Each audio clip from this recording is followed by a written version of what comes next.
ही दृश्य आहेत अनिल देशमुख यांच्या गाडीवर दगडफेक करण्यात आलेली होती, त्यात ते जखमी झालेले होते आणि आता त्यांना मॅक्सवेल रुग्णालयात आणलं जात आहे। नरखेडच्या सांगता प्रचार सभेतून परततानाच हा सगळा प्रकार घडलेला आहे। अधिकची माहिती आपले प्रतिनिधी गजानन उमाटे यांच्याकडून घेऊया। गजानन, तुर्तास अनिल देशमुख यांच्या प्रकृतीबाबतचे काय अपडेट्स मिळालेत का डॉक्टरांकडून?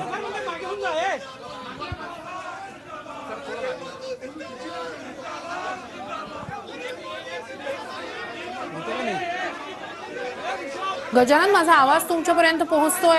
अनिल देशमुख यांच्या प्रकृतीबाबतचे काही अपडेट्स आतापर्यंत डॉक्टरांकडून मिळाले का? अनिल देशमुख यांना रुग्णालयात आता आणण्यात आलेलं आहे। नागपुरातील मॅक्स हॉस्पिटलमध्ये त्यांना आणण्यात आलेलं आहे आणि एकूणच जे आहे ते त्यांच्यावर आता इथे उपचार जे आहेत ते या ठिकाणी सुरू होणार आहे। आपण हे दृश्य या ठिकाणी बघू शकतो। मोठ्या काही कार्यकर्ते या ठिकाणी आले। मोठा पोलिसांचा फौजफाटा जो आहे तो मॅक्स हॉस्पिटलमध्ये दाखल झालेला आहे आणि या ठिकाणी अनिल देशमुख यांना जे आहे ते आता आणण्यात आलेलं आहे या ठिकाणी आणि थोड्याच वेळात त्यांच्यावर या ठिकाणी उपचार केले जाणार आहे। संपूर्ण प्रकाराची माहिती पडल्यानंतर शरद पवार गटाचे काही कार्यकर्ते जे आहेत तेही रुग्णालयात या ठिकाणी पोहोचलेले आहे। काही काळ घोषणाबाजी सुद्धा या ठिकाणी करण्यात आलेली आहे आणि आपण हे दृश्य या ठिकाणी बघू शकतो। वरिष्ठ पोलीस अधिकारी सुद्धा या ठिकाणी दाखल झालेले आहे। अनिल देशमुख यांच्यावर सांगता नरखेडची सांगता सभा झाल्यानंतर ते जेव्हा परत येत होते तेव्हा त्यांच्यावर हल्ला झाल्याची माहिती जी आहे ती या ठिकाणी मिळते आणि त्यात त्यांच्या डोक्याला इजा झालेली आहे। काटोल येथील रुग्णालयात तपासणी केल्यानंतर त्यांना आता नागपुरात पुढच्या उपचारासाठी आणण्यात आलेलं आहे। मोठं रुग्णालय या ठिकाणी आहे, मॅक्स रुग्णालय, या ठिकाणी त्यांना आणण्यात आलेला आहे।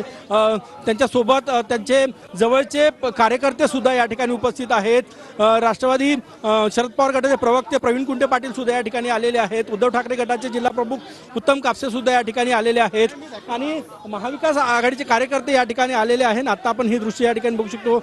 अनिल देशमुख यांना नागपुरात मॅक्स हॉस्पिटलमध्ये या ठिकाणी आणण्यात आलेलं आहे आणि आता थोड्याच वेळात या ठिकाणी या रुग्णालयात त्यांच्यावर उपचार जे आहे ते केले जाणार आहे। घोषणाबाजी आपण या ठिकाणी बघू शकतो।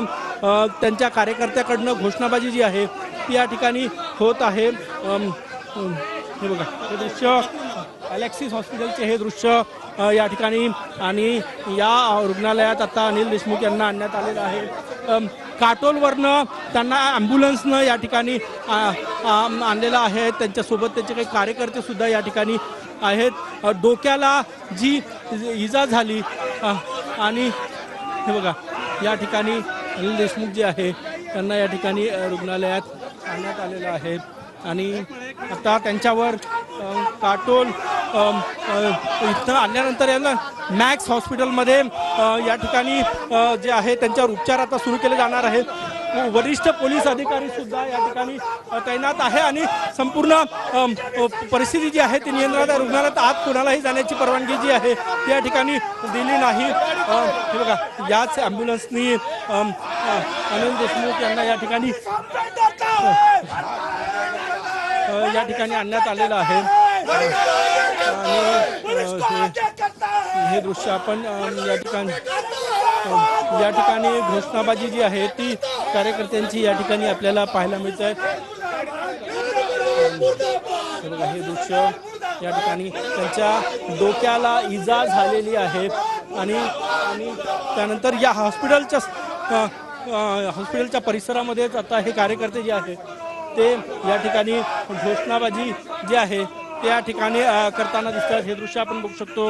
हे बघा, रुग्णालय परिसरातलं हे दृश्य, जिथे ॲम्ब्युलन्स थांबली होती तिथेच आता यांनी घोषणाबाजी जी आहे ती शरद पवार गटाच्या कार्यकर्त्यांनी या ठिकाणी सुरू केलेली आहे।